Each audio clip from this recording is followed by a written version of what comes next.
Kita mau belajar kembali mengenai firman Tuhan. Jadi semua dan siapapun yang mau bertanya tentang iman Kristen, kamu boleh bertanya tentang iman kami. Kamu boleh naik mau dari Kristen, Muslim, Hindu, Buddha, Konghucu, dan semua aliran kepercayaan. Kalian boleh naik ke atas untuk dapat bertanya mengenai iman kekristenan. Ya silakan bikin pusing. Selamat. Halo Mas.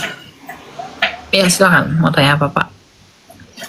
Ya masih mengganjal dari teologi Trinitas itu bagi saya adalah tentang selain perikoresis adalah hypostatic union ya.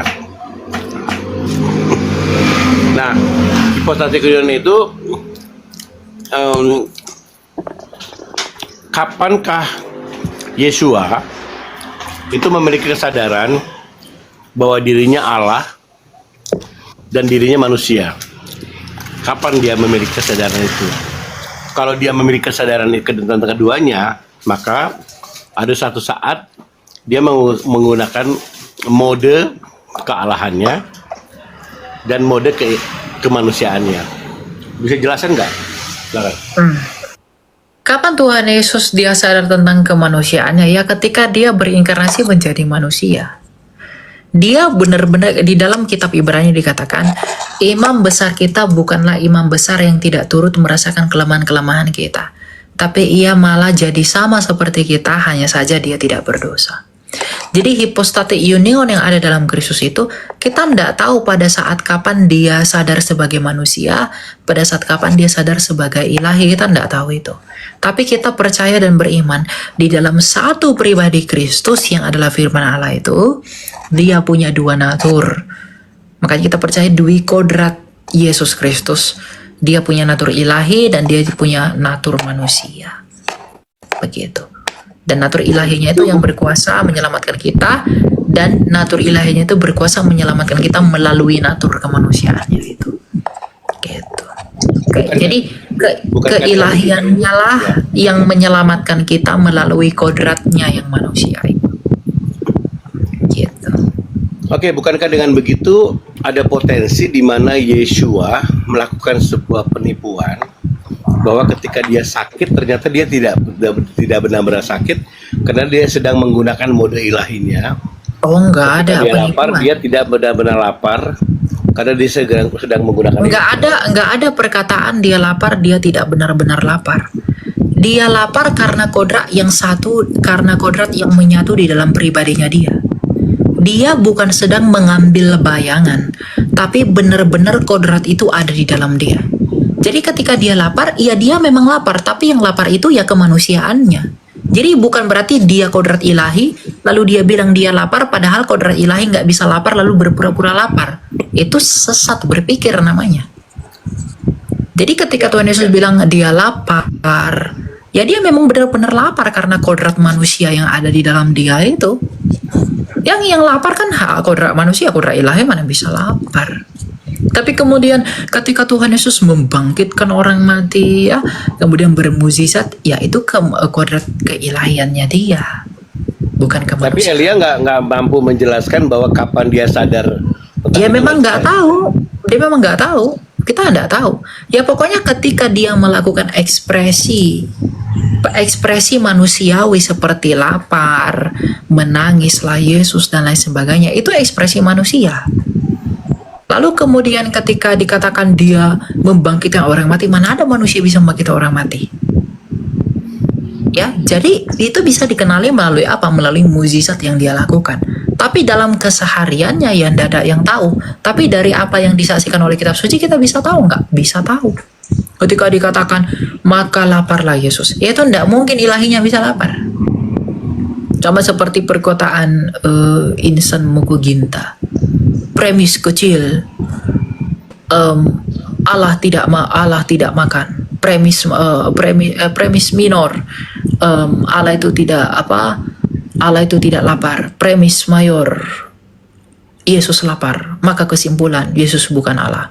Oh, enggak begitu cara berpikirnya. Itu malah jadi lain nanti, gitu. Iya. Saya paham ya, hipostatik itu kan persoalannya, maka Mas Elia tidak mampu menjelaskan kapan Yesus menggunakan mot itu ya. Itu nanti Bukan saya tidak mampu, tapi memang kita nggak tahu kapan Yesus menggunakan itu. Wong saya bukan Yesus. Tapi melalui Alkitab kita tahu ketika dia peristiwa Alkitab dia bermukjizat, berarti dia sedang menggunakan keilahiannya. Dia lapar, makan ikanlah dia. Maka dia sedang dalam menggunakan kemanusiaannya. Ketika dia membangkitkan orang mati manggil Lazarus, berarti dia sedang dalam keilahiannya. Begitu.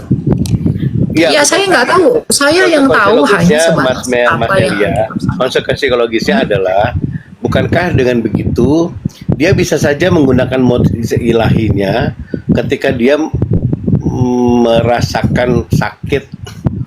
Dia nggak boleh. Ya justru Anda yang salah berpikir. Kenapa?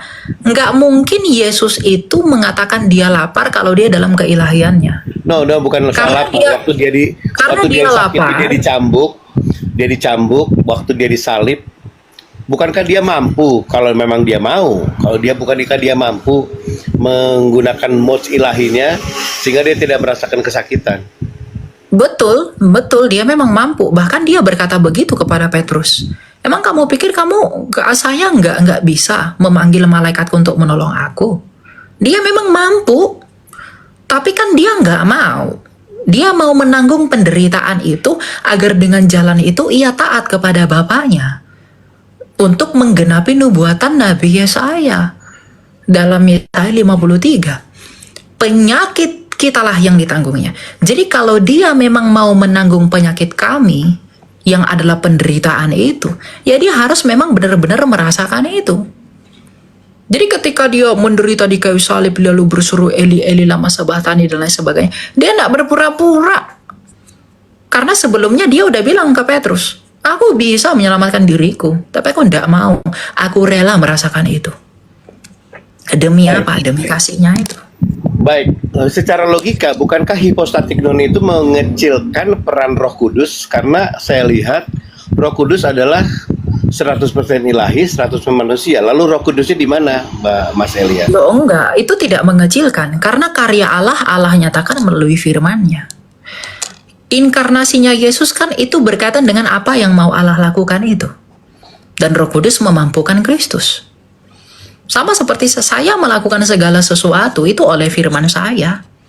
Dan untuk menyukseskan apa yang saya lakukan, hidupnya saya yang adalah rohnya saya juga terlibat di dalam saya. Satu kehendak di dalam saya. Tapi yang mengeksekusi itu adalah firman, idenya saya yang saya jadikan menurut kehendak saya. Maka Allah pun ketika dia mau menyelamatkan manusia, maka yang menjadi manusia itu adalah firman-Nya sendiri yang ada di dalam dia. Itu tidak mengkerdilkan. Justru itu membuktikan bahwa Allah kami itu hidup. Manusia yang diciptakan oleh firman Allah yang kemudian rusak itu, maka firman Allah itu sendirilah yang memulihkannya. Sama seperti ketika saya membuat suatu baju ya, baju bercap. Ketika cap baju, saya menciptakan sebuah baju di iPad saya. Sebuah motif. Saya menciptakannya dengan stempel motif ini. Ketika saya menciptakan gambar di sini, motif di sini mulai pudar, maka saya tinggal menciptakan gambar ini menjadi baru dengan menempelkan cetakannya. Manusia itu diciptakan menurut gambar dan rupa Allah. Allah itu menciptakan manusia itu menurut gambarnya. Gambarnya itu siapa? Korintus 15, Yesus Kristus, firman Allah. Maka ketika manusia yang diciptakan oleh firman Allah ini rusak, maka firman Allah itu sendiri yang harus datang menjadi manusia untuk memulihkan manusia itu agar semua orang percaya kepadanya itu menjadi ciptaan baru. Gambar dan rupa Allah itu bukan Roh Kudus. Gambar Allah itu adalah Yesus yang adalah firman-Nya Bapa. Roh Kudus itu memampukan dan menghidupkan di dalam karyanya yang satu kehendak itu. Jadi itu bukan mengkerdilkan, tidak ada kami berpaham seperti itu. Iya, karena saya melihat hipostatik union hanya melihat bahwa Yesus sepenuhnya Allah, sepenuhnya manusia. Lalu ketika semua keajaiban yang dilakukan di mata kita, kita memahami bahwa Yesus, keilahian Yesus lah yang melakukan itu. Jadi hanya ada dui natur di situ dan menihilkan peran Memang Roh Kudus. memang ada doi natur di dalam satu Lalu pribadi Roh Kudus Kristus. ngapain, Mas Elia? Roh Kudus nggak ngapa-ngapain, Roh Kudus memampukan Kristus. Dan Dalam dan hal apa? dan Memampukan dalam hal apa? bagian dari karya Allah itu, ketika Yesus Kristus sudah menyatakan dirinya dan menang atas maut, maka Roh Kudus itu kemudian bekerja setelah Yesus bekerja. Roh Kudus sekarang yang bekerja. Makanya Tuhan Yesus berkata, penghibur, roh penolong yang akan kuutus itu dia yang akan datang untuk menolong kamu. Ia akan bersaksi Sebenarnya tentang ya Roh Kudus itu yang melakukan keajaiban-keajaiban itu, Mas Elia. Roh Kudus yang bersaksi tentang apa yang Yesus lakukan di zaman sekarang setelah Yesus terangkat ke surga. Hanya bersaksi, tetapi ketika melakukan keajaiban-keajaiban berarti hanya keilahian Yesus. Lalu bagaimana dengan Musa ketika dia melakukan keajaiban-keajaiban itu? Apakah pekerjaan ilahi yang ada di dalam dirinya atau pekerjaan Roh Kudus? Silakan. Loh, Roh Kudus itu yang ilahi kok.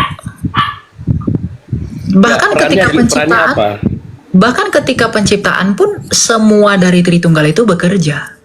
Bapa mengkehendaki firman menjadikan roh Allah menghidupkan. Ayub 33 ayat 4. Penebusan pun semuanya bekerja. Bapa mengkehendaki firman mengeksekusi, Roh Kudus memampukan. Bahkan ketika Tuhan Yesus naik ke surga, Tuhan Yesus mengutus roh penghibur, roh yang bekerja, firman mensyafaati, Bapa yang mengkehendaki. Jadi di perjanjian lama ketika Musa misalnya mendapat kemampuan dan lain sebagainya, yang Musa temui di perjanjian lama, yang Musa dengarkan itu siapa sih? Firman, bukan? Yang mengurapi Musa kemudian dia punya karunia kenabian itu siapa? Roh Allah. Lalu yang mengkehendaki siapa? Bapa. Bapa menjadikan segala sesuatu oleh kehendaknya, menjadikannya oleh firman-Nya, menghidupkannya oleh rohnya. Bapa itu mengkehendaki penebusan, dieksekusi oleh Kristus, dimampukan oleh Roh Kudus. Roh Kudus menghiburkan orang percaya, Yesus Kristus mensyafaatinya, Bapa mengkehendakinya. Jadi dalam segala zaman ini, mulai dari saya pakai istilah minus tak terhingga sampai positif tak terhingga, atau dari ujung kekekalan sampai ujung kekekalan, Tritunggal itu tetap bekerja. Makanya dalam Tritunggal itu kita percaya bahwa Tritunggal itu berbicara tentang penyataan Allah itu di dalam realitanya itu, melalui realitanya itu. Jadi penyataan Allah itu dinyatakan yang melalui realitanya itu.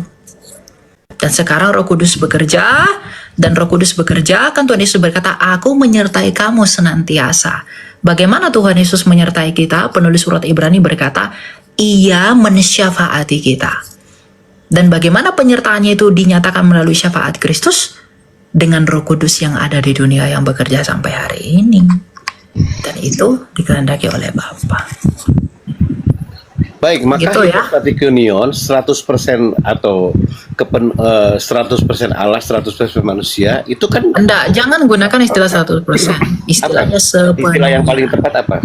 Sepenuhnya Allah, sepenuhnya manusia, betul ya? Betul. Jadi saya nggak melihat peran Roh Kudus itu, Mas Elia. Karena kalau dia sepenuhnya Roh Allah, Kudus. maka dia sepenuhnya ilahi. Dia melakukan hal-hal itu tanpa bantuan Roh Kudus. Lalu Roh Kudusnya ngapain? Ya, sekarang saya tanya, yang disebut Allah itu siapa? Pribadinya Yesus kan, itu Allah, dia pribadi firman kan.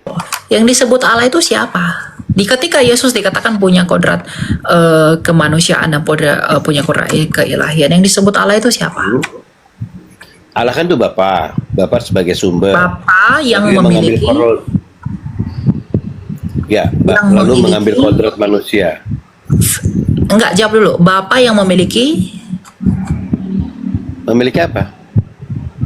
Ya, yang disebut Allah itu siapa? Allah itu Bapa Bapa kan. yang Bapa sang memiliki, sumber. yang memiliki apa? Saya nggak paham. Yang Nggak paham memiliki saya. firman dan roh. Oke, Bapa memiliki firman dan roh.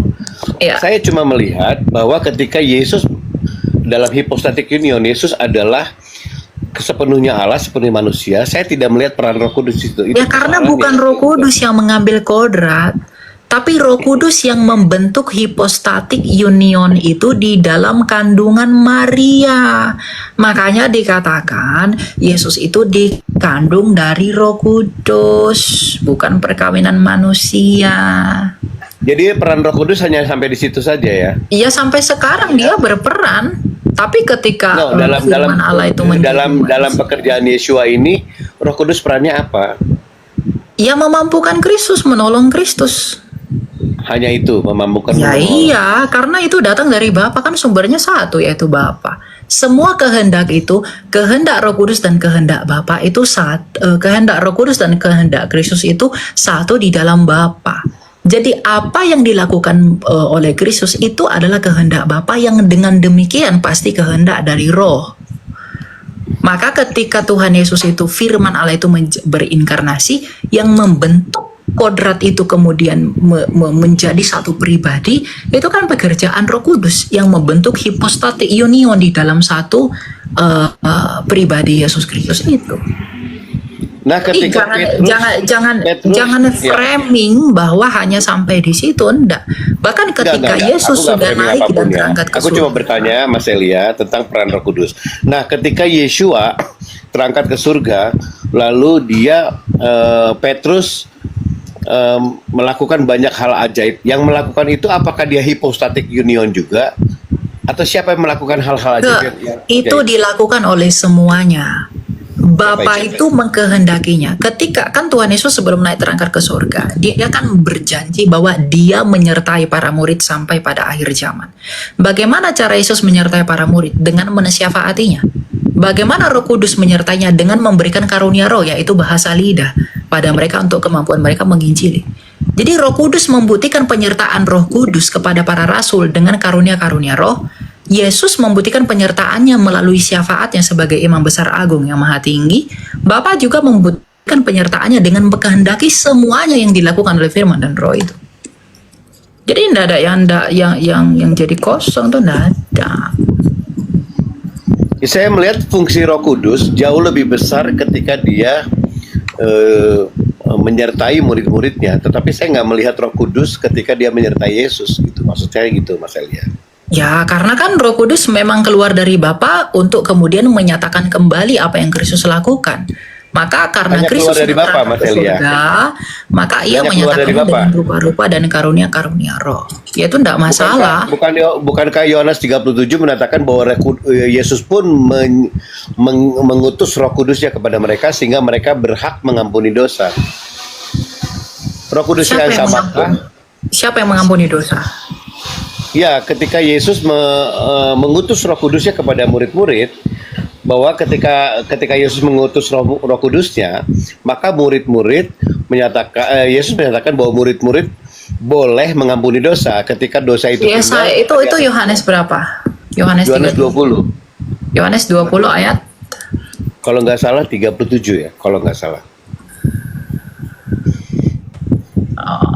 Agak rancu di sini kan karena perseteruan antara ortodoks dan Ayat Katolik. 23, jikalau kamu mengampuni dosa orang, dosanya diampuni. Jikalau kamu menyatakan dosa itu apa, dosa tidak. Betul. Jadi Tuhan Yesus memberikan, kan Tuhan Yesus juga kan pernah berkata, apa yang kamu ikat di dunia itu akan terikat di surga, apa yang kamu lepaskan di dunia itu akan terlepas di surga. Jadi perkataan Tuhan Yesus itu harus dipahami dalam pola pikir dan perspektif orang Yahudi tentang otoritas. Jadi Tuhan Yesus ini memberikan otoritas kepada para muridnya melalui Roh Kudus, Itu bahwa apakah Roh Kudus yang sama dengan Roh Kudus yang dimintakan oleh Yesus dalam Yohanes 14? Dia meminta Roh Kudus kepada Bapa. Apakah Roh Kudus yang sama? Ini kan persoalan Roh Kudus di mana itu Ortodoks satu, dan Roh Kudus Katolik, itu ya. satu, tapi ini kan tentang pekerjaannya yang berbeda dan kapan dinyatakan kan. Kan itu bertahap pernyataannya. Makanya dikatakan setelah genap waktunya. Ada waktu-waktu yang memang sudah pada ini masanya, maka dinyatakan. Makanya Tuhan sendiri pun berkata kepada Daniel, meteraikanlah hal-hal ini karena pengetahuan akan bertambah dan satu persatu akan disingkapkan. Jadi memang ada waktunya. Ketika Tuhan Yesus mengutus rohnya yang kudus, kemudian penghibur yang datang untuk memberi kesaksian tentang Kristus, itu belum ia berikan ketika ia masih bersama dengan para muridnya.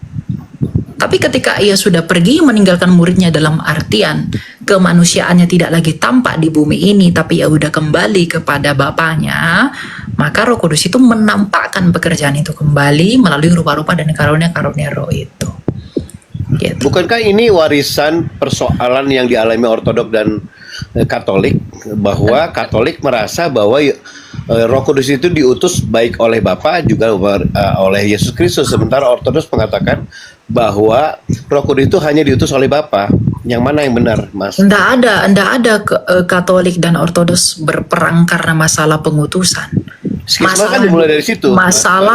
Masalah filioque itu adalah sumber dari Roh itu. Dan Gereja Katolik mengatakan Roh Kudus itu keluar dari Bapa dan dari Putra. Gereja Timur mengatakan Roh Kudus keluar dari Bapa tetapi dinyatakan melalui dan dialiri melalui Putra. Saya pikir tidak ada masalah dengan itu. Lalu apa fungsinya Putra mengeluarkan Roh Kudus itu? Apa sebenarnya fungsi Roh Kudus ketika Yesus meminta kepada Bapa mengutus Roh Kudusnya? Apakah itu soal kekuatan yang ya Roh Kudus yang keluar dari Bapa itu lalu dialiri melalui Kristus itu untuk menyatakan bahwa Roh itu memang datang dari Bapa sesuai yang diminta oleh Kristus, makanya dialiri melalui Kristus. Bagaimana? Tugasnya apa sih? Ya untuk menguatkan para murid dan memeteraikan mereka menjadi milik keajaiban-keajaiban, bukan?